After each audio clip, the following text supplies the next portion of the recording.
aplikasi-aplikasi yang memberikan penghasilan kepada para penggunanya hanya dengan menonton iklan ataupun video. Yang sedang ramai diperbincangkan saat ini yaitu TikTok Cash. Nah, ini dia. TikTok Cash saat ini sudah memiliki anggota 500.000 orang. Mungkin saja lebih saat ini begitu ya.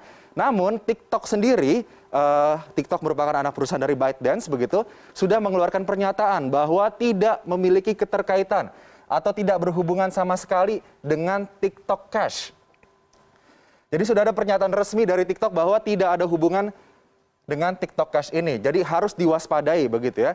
Kemudian bagaimana cara para anggotanya ini bisa mendapatkan uang atau pundi-pundi rupiah? Hanya dengan memfollow akun, like, dan nonton video TikTok saja begitu. Ini dikatakan bahwa dengan memfollow akun, like, dan nonton video TikTok ini akan langsung berhubungan dengan internet celebrity begitu. Jadi dikatakan di sini dengan berhubungan dengan internet celebrity ini akan memberikan suatu hubungan yang mutual atau win-win solution antara para penonton anggota ini dengan para internet celebrity ini yang grafik atau traffic TikToknya akan melesat naik karena banyak yang nonton. Kemudian anggota juga harus membayar biaya pendaftaran. Nah, ini dia. Biaya pendaftaran dan terdiri dari tingkatan level. Ini saya akan bahas ya. Semoga saya membahasnya ini tidak menjadi sebuah promosi, tapi ini sebagai sebuah langkah precaution bagi Anda semua begitu ya. Bahwa ada indikasi yang ditemukan oleh Satgas Waspada Investasi OJK begitu. Ada indikasi TikTok Cash ini menganut pola Ponzi yang dilarang oleh pemerintah Indonesia, oleh OJK begitu. Jadi, untuk tingkatan levelnya ini sendiri terdiri dari beberapa level, mulai dari magang. Mulai dari magang sampai ke pengawas. Nah, ini levelan-levelan yang bisa diambil oleh para anggota TikTok Cash ini kemudian untuk mendapatkan pundi-pundi yang lebih banyak lagi. Dan jaraknya di sini dari magang sampai ke pengawas, jika ingin naik atau upgrade tingkat harus membayar dengan nominal 89.000 sampai dengan 15 juta rupiah. Nah, nanti kita akan bahas terkait dengan penambahan biaya untuk upgrade ini karena terindikasi Ponzi oleh Satgas Waspada Investasi OJK. Saat ini masih terus diselidiki oleh OJK terkait dengan TikTok Cash ini. Karena kalau nantinya terbukti melakukan skema Ponzi ini pasti akan merugikan para anggotanya yang sudah menginvestasikan uang cukup besar begitu untuk TikTok Cash. Sebelum TikTok Cash sebetulnya sudah ada aplikasi serupa begitu yang menerapkan skema ini dan sudah dinyatakan dilarang atau ilegal ya. OJK sudah menyatakan bahwa VTube ini adalah aplikasi yang ilegal atau dilarang untuk ditransaksikan atau digunakan di Indonesia. Ternyata VTube ini sudah di-download lebih dari 10 juta kali di Play Store. Kemudian dia juga sistemnya untuk mendapatkan uang adalah memberikan poin penghasilan bagi anggota. Kemudian diperbolehkan transaksi jual beli poin antara anggota. Mendapatkan referral point jika berhasil membawa anggota baru. Jadi kalau misalnya Anda berhasil skemanya seperti member get member gitu ya. Jika Anda membawa member baru kepada VTube ini, Anda akan mendapatkan poin dan kemudian poin itu nanti akan bisa dirupiahkan ataupun nanti ya dirupiahkan karena satu koin VTube ini senilai $1 atau sekitar 14.000 rupiah begitu ya.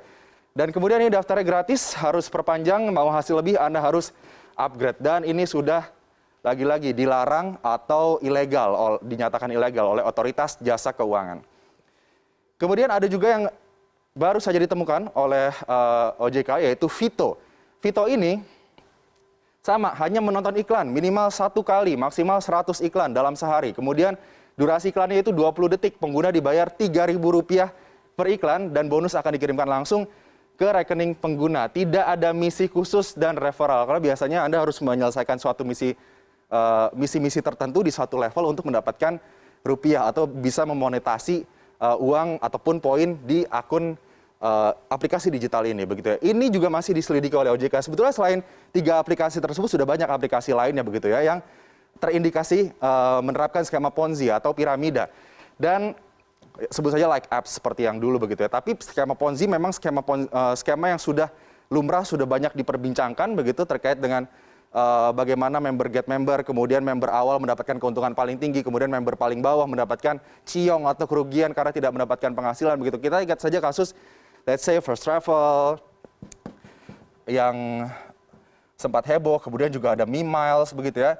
Ini dua kasus yang sempat menghebohkan Indonesia dan terindikasikan juga menerapkan skema Ponzi bagi para anggotanya. Dan kita juga sudah punya undang-undang, yaitu Undang-Undang Nomor 7 Tahun 2014 terkait skema Ponzi. Ini yang menyatakan bahwa skema Ponzi atau piramida ini adalah sistem kegiatan usaha yang memperoleh keuntungan bukan dari hasil penjualan barang. Ini yang harus digarisbawahi. Jadi Anda harus hati-hati jika ada suatu bisnis yang menawarkan Anda penghasilan tanpa ada penjualan barang.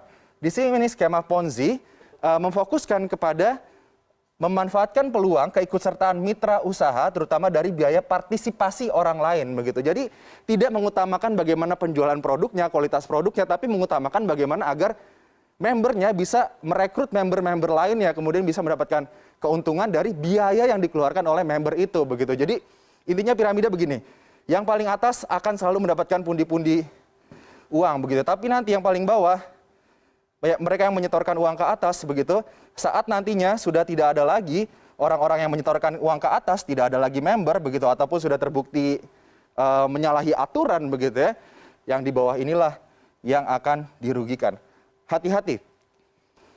Berikutnya adalah ciri-ciri investasi bodong. Nah ini dia, agar Anda tidak tertipu begitu ya, dengan investasi-investasi yang menawarkan imbal hasil yang cukup besar dengan waktu yang sangat cepat. Nah, imbal hasil tidak masuk akal dan tidak logis. Tadi juga sempat dijelaskan bahwa imbal hasil saja untuk obligasi dan lain-lain ya let's say 5% atau 6%. Tapi aplikasi-aplikasi digital yang bisa menonton iklan dan mendapatkan uang itu imbal hasilnya bisa 30 sampai 40%. Ini 5% sampai 6% 1 tahun ya. Tapi aplikasi digital tersebut bisa memberikan imbal hasil 30-40%, bahkan bisa sampai 100% hanya dalam hitungan bulan ataupun minggu saja begitu. Ini harus Anda waspadai.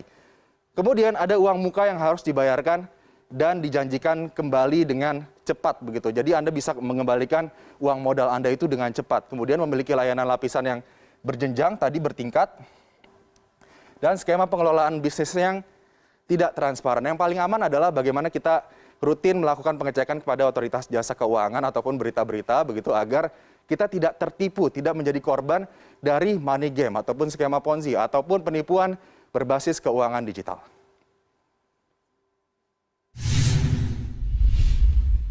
Pertamina merilis obligasi global sebesar 1